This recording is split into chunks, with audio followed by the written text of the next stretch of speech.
सिंधी आखाणी सुहिणी यादि बाग़ टियों।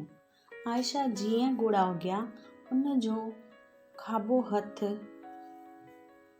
थोरो वधीक दुली वियो। अमन जे साॼे हथ सां वञी उन जी ठूठ बटकी।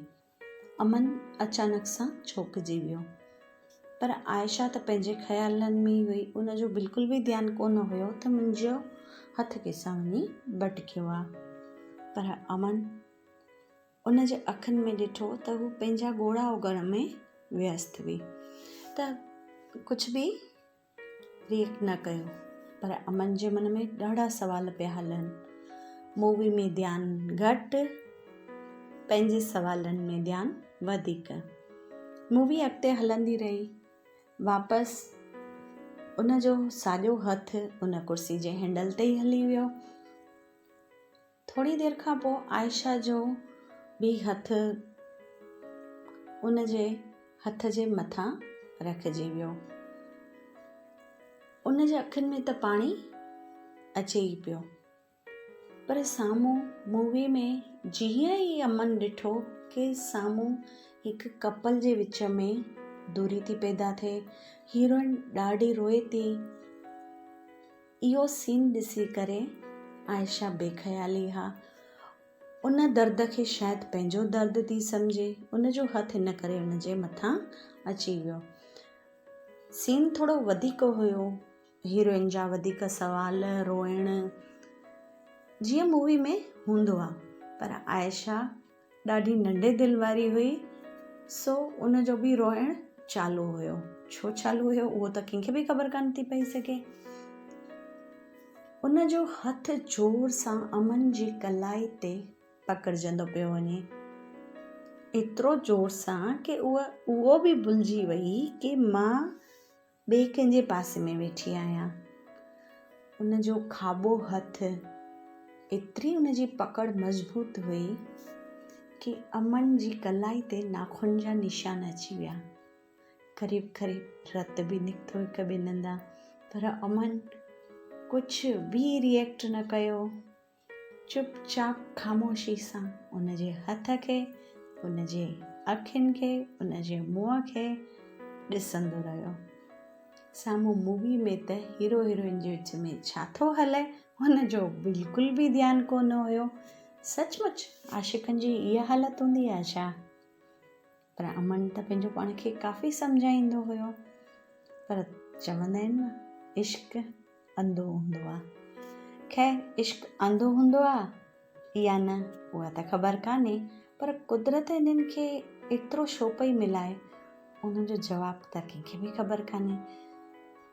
वक़्तु छा चाहींदो आहे, छा कंदो आहे, कंहिंखे बि ख़बर कान्हे।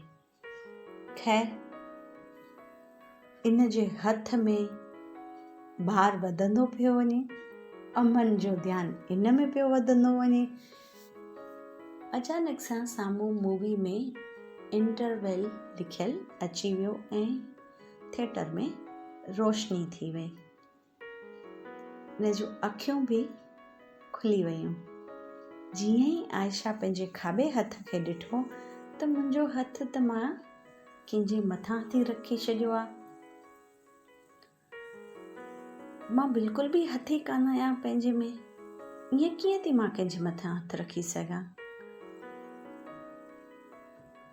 शर्माइजी करे अचानक सां आॾो कंध करे बि कोन ॾिठो ऐं पंहिंजे हथ खे झटके सां सोरे छॾियो।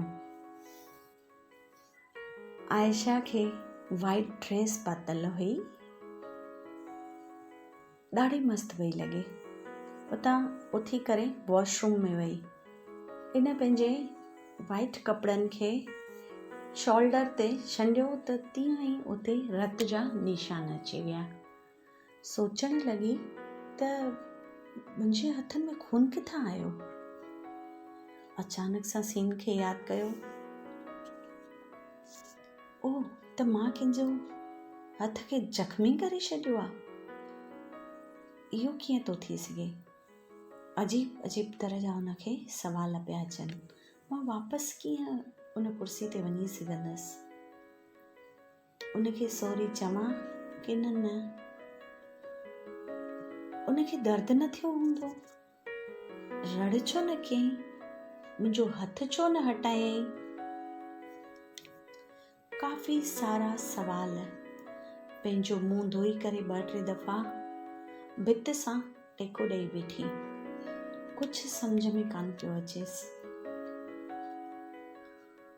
वीचार किथे जा किथे बार बार सोचे, उन इंसान छा सोचियो हूंदो मुंहिंजे बारे में। मां पागल आहियां मूवी खे ॾिसी? मां अहिड़ो बर्ताव कंदी आहियां? कमज़ोर दिल जी आहियां? एतिरा सवाल शायदि ई कंहिं छोकिरीअ जे आत्मा में हूंदा। खैर, मूवी में त अंदरि वञिणो ई हो वापसि, छो त मिज़माननि खे छा जवाबु ॾिबो, ऐं उहे बि मिज़मान रोकीअ जा रिश्तेदार हुआ। इनखे अंदरि त वापसि वञिणो ई हुयो।